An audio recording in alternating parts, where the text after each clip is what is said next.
ሰላም እንደምንከረማችሁ የዚህ የዩቲዩብ ኤጁኬሽናል ቻናል ትምህርት ተከታታዮች ሰላም ግዛው ነኝ። ዛሬ እንግዲህ ማቀርብላችሁ የምግብና መጠጥ መሸጫ መደብሮች ጤና አጠባበቅን በተመለከተ ይሆናል። እንግዲህ በዚህ ዘርፍ ላይ አገልግሎቱን የሚሰጡና ከነዚህ አገልግሎት ሰጪ ተቋማቶች ደግሞ በቀጥታ አገልግሎትን የምትጠቀሙ ሰዎች መማር የሚገባችሁን ትምህርቶች ነው ማቀርብላችሁ። በጽሞና እንድትከታተሉኝ በአክብሮት ጠይቃለሁ። ወደ ትምህርቱ እንሂድ። የህንጻውን ሁኔታ ስንመለከት ከባቢና አቀማመጥ ሁኔታን እናያለን። ከየትኛውም ቆሻሻና መርዛማ ኬሚካሎች ካለበት አካባቢ ተቋሙ መራቅ ይጠበቅበታል። ከረግረጋማ ከሚንሸራተት መሬትና ጎርፍ ጉዳት መጠበቅ አለበት።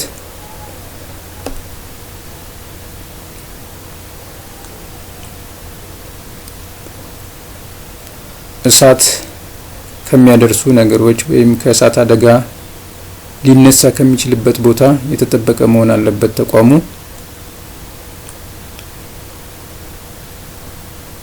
ጣሪያ፣ ግድግዳና ወለል ሁኔታውን ስንመለከት ጣራው ዝናብ የማያስገባና ኮርኒስ ሊኖረው ይገባል።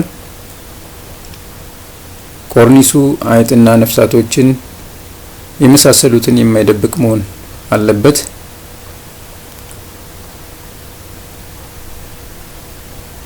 ኮርኒሱ እና ግድግዳው ነጭ ወይም ብሩህ ቀለም ሊቀባ ይገባል። እንግዲህ ፈካ ያለ ቀለም ግድግዳውም ኮርኒሱም መቀባት ይኖርበታል።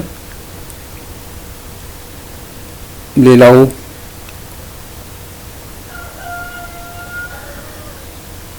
ወለሉ የማያንሸራትትና ለአደጋ የማያጋልጥ መሆን አለበት። እንደዚሁም የማያንሸራትትና ለአደጋ የማያጋልጥ መሆን አለበት። ወለሉ በቂ መዘዋወሪያ ሊኖረው ይገባል። እንግዲህ በአንድ ሱቅ ውስጥ ወይም በአንድ መደብር ውስጥ አነሰ ከተባለ አንድ ግለሰብ በበቂ ሁኔታ ወለሉ ሊያዘዋውረው ይገባል። ወይም ሁለቱም ሶስትም ከሆኑ እንደዚሁ በጥሩ ሁኔታ መዘዋወር እንዲችሉ ሆኖ መሰራት አለበት።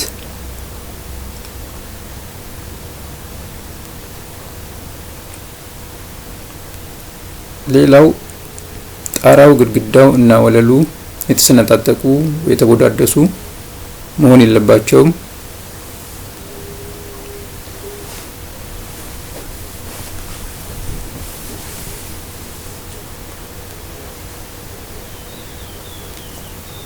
በተፈጥሮ እና በሰው ሰራሽ መንገድ በቂ ብርሃን፣ አየር ዝውውር ሊኖር ይገባል። የብርሃንና አየር ሁኔታውን ስንመለከት በመሸጫ መደብር ውስጥ እንግዲህ ቁሳቁሱም በአግባቡ ወይም እዛ ውስጥ ያሉትን ምግቦችን፣ መጠጦችን በአግባቡ ማየት እንዲቻል በቂ ብርሃንና እንደዚሁ ምግቦቹ እንዳይጎዱ ደግሞ በቂ የአየር ዝውውር ሊኖር ይገባል።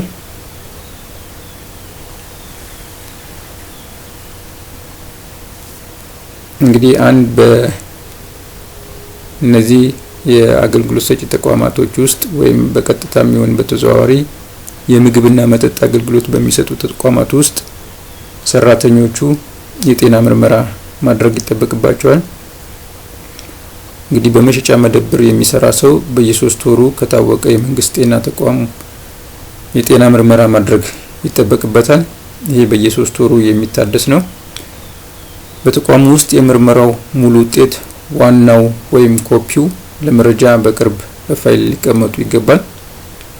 እንግዲህ የተቋሙ ባለቤት ፋይል በማዘጋጀት ማንኛውም ጤና ተቆጣጣሪ ወይም ተቆጣጣሪ አካል ሲመጣ በቅርበት ላይ የሚገባ ፋይል አዘጋጅቶ በዛ ውስጥ ዋናውን ወይም ኮፒውን መረጃ ማስቀመጥ ይጠበቅበታል።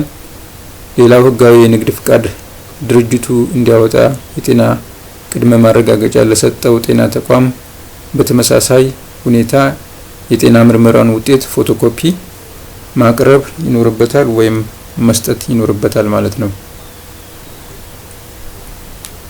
የመደርደሪያ ሁኔታን ስንመለከት ቁሳቁሶቹ ወይም ምግቦቹና መጠጦች የሚደረደሩበትን መደርደሪያ ስናይ መደርደሪያው የቁሳቁሶቹን ጤንነት ከማይጎዳ የእንጨት ወይም ከማይዝግ ብረት የተሰራ መሆን አለበት። ሌላው መደርደሪያውን በቀላሉ ማዛወር ወይም ፈታቶ መገጣጠም የሚቻል ቢሆን ይመረጣል።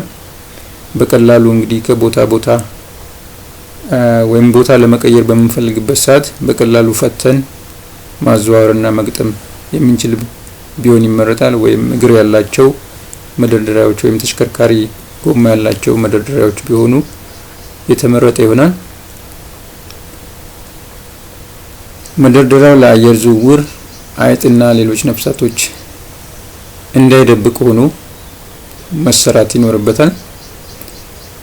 ከኮርኒሱ ከግድግዳውና ከወለሉ ከ30 እስከ 50 ሴንቲሜትር መራቅ አለበት።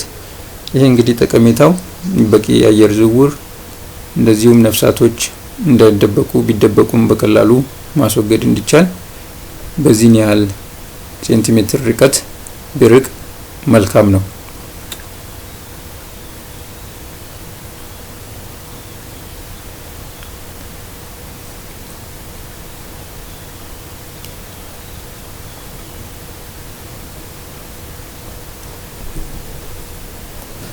ሌላው የቁሳቁስ አገዛዝና አደራደርን ሁኔታ ስናይ ቁሳቁሶች ከህጋዊ ቦታ ተገዝተው ምንም አይነት ጉዳት ሳይደርስባቸው ለምሳሌ የታሸጉበት እቃ ከመጨራመት ከመበሳትና ከመቀደድ ወዘተ ሊጠበቁ ይገባል። በዚህ ሁኔታ ከቦታ ቦታ ሊጓጓዙ ይገባል ማለት ነው። ረዘም ያለ መጠቀሚያ እድሜ ያላቸውን ቁሳቁሶች ለይቶ መግዛትም አንዱ የሚጠበቅ ሁኔታ ነው።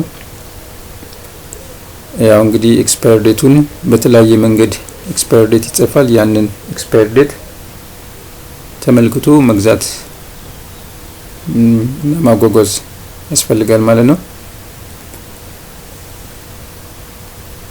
ቁሳቁሶች የተገዙበት ህጋዊ ደረሰኝ ደግሞ ሊኖርም ይገባል ማለት ነው።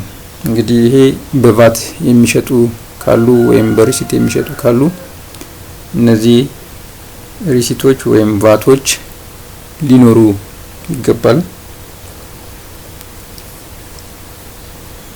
ያው ቁሳቁሶች ከመደርደራቸው በፊት በቋሚ መዝገብ እንደ መጠቀሚያ ጊዜያቸው በየአይነታቸው በቅደም ተከተላቸው በመለየት መመዝገብ አለባቸው። ምክንያቱም መጀመሪያ የገዛነውን መጀመሪያ መሸጥ አለብን፣ መጨረሻ የገዛነውን መጨረሻ ላይ መሸጥ ስለሚገባን ስንገዛቸው እንግዲህ የመጠቀሚያ ጊዜያቸውን ተመልክተን እንዳመጣጣቸው እንደ ቁሳቁሶቹ አይነት ለይቶ በቋሚ መዝገብ ተመዝግቦ ያ መዝገብም በተቋም ውስጥ መቀመጥ ይኖርበታል ማለት ነው። ሌላው ምግብና ምግብ ነክ ያልሆኑትን ቁሳቁሶች ለየብቻ መለየት ያስፈልጋል። እንግዲህ በተቋም ውስጥ ምግብ ነክ የሆኑትም ምግብ ነክ ያልሆኑትም የተለያዩ ቁሳቁሶች ሊሸጡ ስለሚችሉ ምግብ ነክ የሆኑትም በአንድ ሳይድ ምግብ ነክ ያልሆኑትን ደግሞ በሌላ ሳይድ መለየት ያስፈልጋል። በጉዞ ጊዜ በትራንስፖርት ወይም በጉዞ ጊዜ የሚጎዱትን ወይም የተጎዱትን መለየትና ማስወገድ ያስፈልጋል። ምግብ ነክ የሆኑትም ሆነ ያልሆኑትን ቁሳቁሶች በደረቅ በከፊል ደረቅ ወይም በከፊል ፈሳሽና ሙሉ ፈሳሽ ብለን መለየት ይጠበቅብናል ማለት ነው። እንግዲህ እነዚህም በሶስት ሁኔታ ስንለያቸው በሶስት ምድብ ነው እንግዲህ የከፈልናቸው ማለት ነው። ሙሉ ደረቅ ምግቦች ይኖራሉ ወይም ምግብ ነክ ያልሆኑ ሊኖሩ ይችላሉ ቁሳቁሶች። እንደዚሁም በከፊል ፈሳሽ ወይም በከፊል ደረቅ የሆኑ ወይም ደግሞ የጄሊ አይነት ውጤት የሆኑ ምግቦች ወይም ምግብ ነክ ያልሆኑ ሊኖሩ ይችላሉ። በአጠቃላይ ደግሞ ፈሳሽ የሆኑ ምግቦች ወይም ምግብ ነክ ያልሆኑ ሊኖሩ ይችላሉ። እነዚህም በሶስት ምድብ መክፈል ያስፈልጋል ማለት ነው።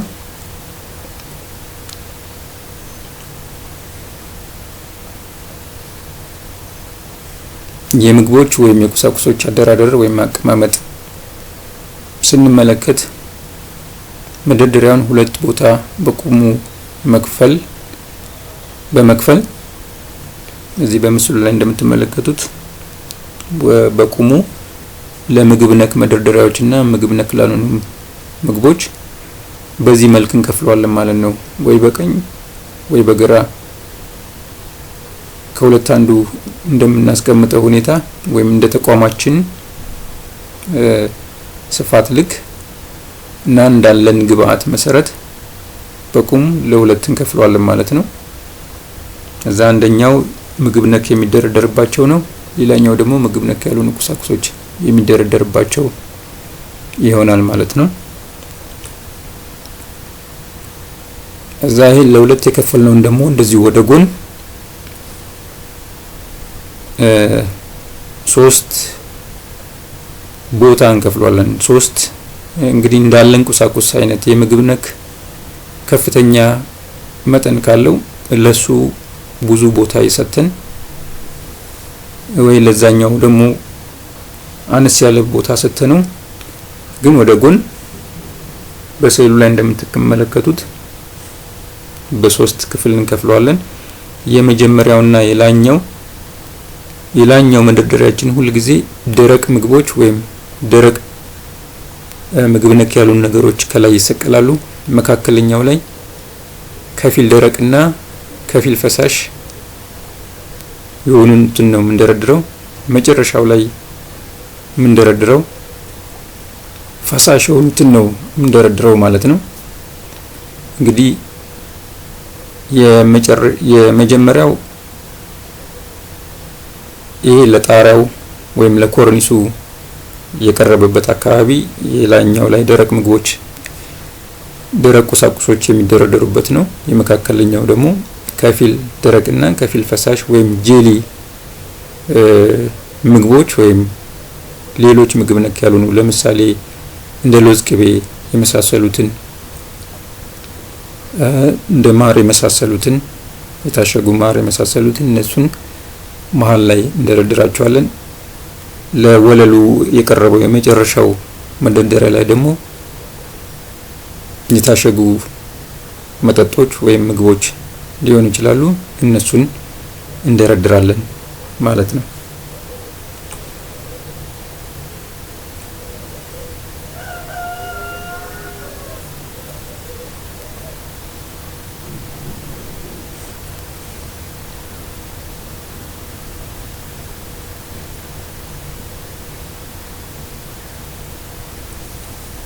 እንዲሁ የምንደረድራቸው ምግቦች ከመደርደሪያ ውጪ በወለሉ ላይ ሊደረደሩ ይችላሉ።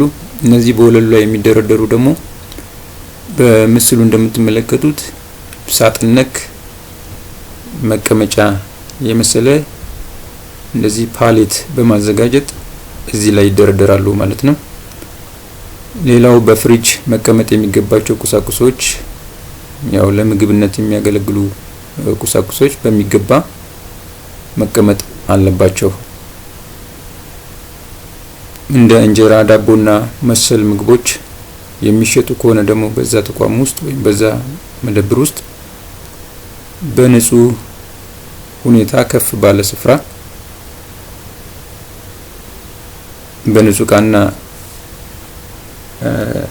መሸፈኛ ተሸፍነው በአግባቡ መቀመጥ አለባቸው።